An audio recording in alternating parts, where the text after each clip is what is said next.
আম্মা জান আপনি বড়ই মেহেরবান, বুকের খনি আম্মা জান, চোখের মনি আম্মা জান, আম্মা জান, আম্মা জান। আসসালামু আলাইকুম দর্শক, সবাই কেমন আছেন? চলে আসলাম প্রতিদিনকার মতো আরেকটা নতুন ভিডিও নিয়ে আপনাদের মাঝে।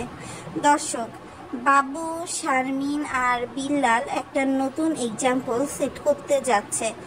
এতক্ষণে আমার ভিডিও শিরোনাম দেখে আপনারা হয়তো বা বুঝেই গেছেন, আমার বেশি কিছু বলার দরকার নেই। তারপরও নতুন করেই বলতে হয়, তবে কি নিজের মায়ের দ্বিতীয় বিয়ের জন্য স্বামী খুঁজতেই মালয়েশিয়ায় গিয়েছিল শারমিন? কেন বলছি এই কথা দর্শক? তবে আপনাদেরকে শুনিয়ে দিই। শারমিনের বাবা মারা গেছে 7 মাসও হয়নি। 4 ডিসেম্বর শারমিনের বাবা মারা গিয়েছিল। আর আজকে 14 জুলাই এসে শারমিন বাবু মিলে তার মাকে নাকফুল কিনে দিচ্ছে। একজন বিধবা মহিলা কিভাবে নাকফুল করবে দর্শক? আমরা অতীতেও দেখেছি, চুলে মেহেদি রঙে রাঙিয়ে সে প্রত্যেক দিন ডিউটিতে যায় বাবুর মা। কখনো কিন্তু কোনো ধরনের বাধা নিষেধ দিতে দেখা হয়নি। লাল রঙের 3 পিস থেকে সবকিছু করেই যেন জীবনটা একদম নর্মাল ছিল। এখন সে নতুন করে নিজেকে নিয়ে কী ভাবতে শুরু করেছে আমি জানি না। বিল্লালের মতো সেটেল, শারমিন নিজেকে কানাডা বা ইটালিতে সেটেল করতে চায়। বাবুর কথা আবার কি বা বলবো, সে নিজেও দ্বিতীয় বিয়ে বলে বসে আছে তার আপন চাচাতো বোনকে। তো তার মায়ের জীবন কি আর থেমে থাকবে? তবে কি আসলে এই বয়সে এসে দ্বিতীয় বিয়ে করতে যাচ্ছে তার মা? না তো কেন তাকে নাকফুল কিনে দেবে বলেন?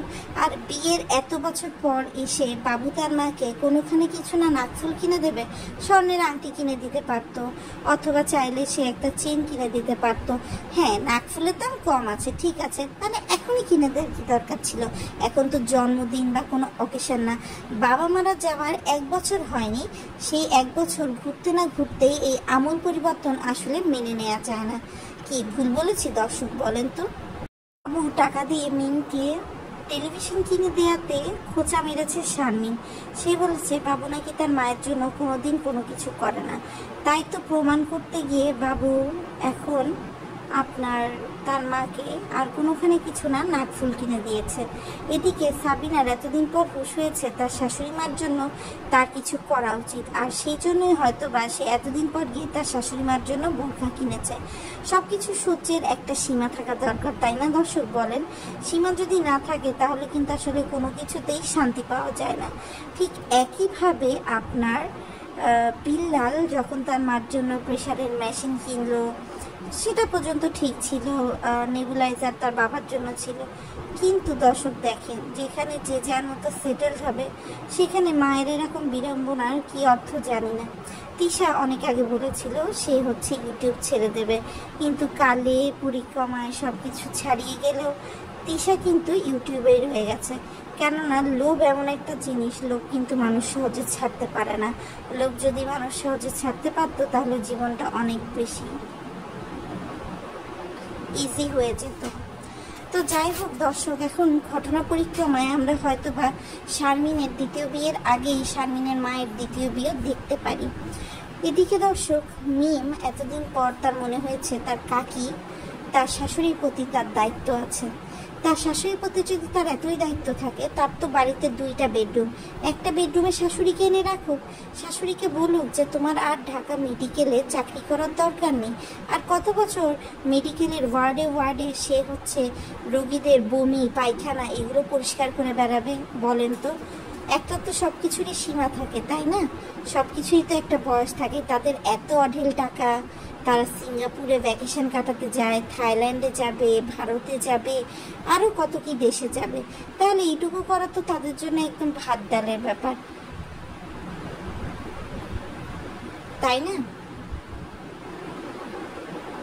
আর আরেকটা বিষয় না বললেই না,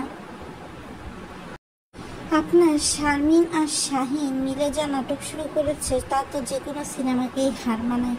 শাহিনের কোনো বই শাহিনের কাছে থাকতে চায় না। শাহিনের বউ কয়েকদিন আগে যৌতুক হিসাবে 1 লাখ টাকা তুলে দিয়েছিল শাহিনের হাতে।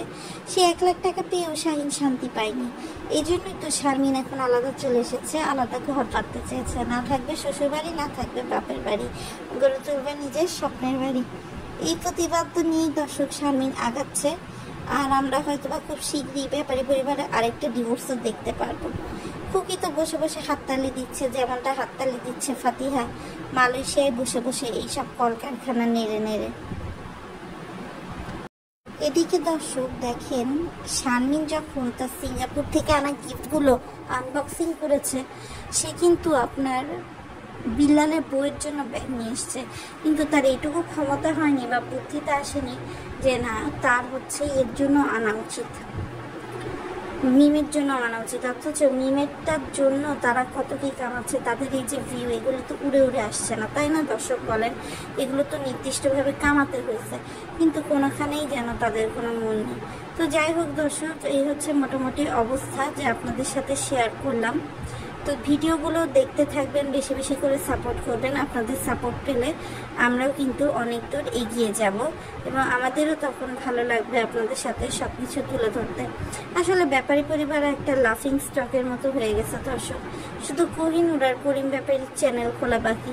তারাও যদি চ্যানেলটা খুলে ফেলে তাহলে আসলে নতুন করে আর কোনো বাধা বিপত্তি থাকবে না, সব দিক দিয়ে সব কিছু ক্লিয়ার হয়ে যাবে। আর আরেকটা কথা যেটা আসলে বলবো, সেটা হচ্ছে আসলে সব কিছু মিলে একটা বিষয় খেয়াল করলাম যে এইসব স্ক্যান্ডেল থাকলেই বাংলাদেশ আসলে পপুলার হওয়া যায়। সব কিছু হয়তো বা আমরা সঠিকভাবে বুঝতে পারছি না বা দেখতে পাচ্ছি না, কিন্তু আসলে যদি হচ্ছে সব কিছু সঠিকভাবে করা যায় তাহলে মোটামুটি এইভাবে ভালোই ভিউ কামানো যায়। এদের তো চোখের লজ্জা নাই, মানে কোনখানে যে কী করে বসবে এদের কোনো ঠিক ঠিকানাই নাই দর্শক। যদি আজকে এদের ঠিক ঠিকানা থাকতো তাহলে কিন্তু এত কষ্ট করতে হতো না।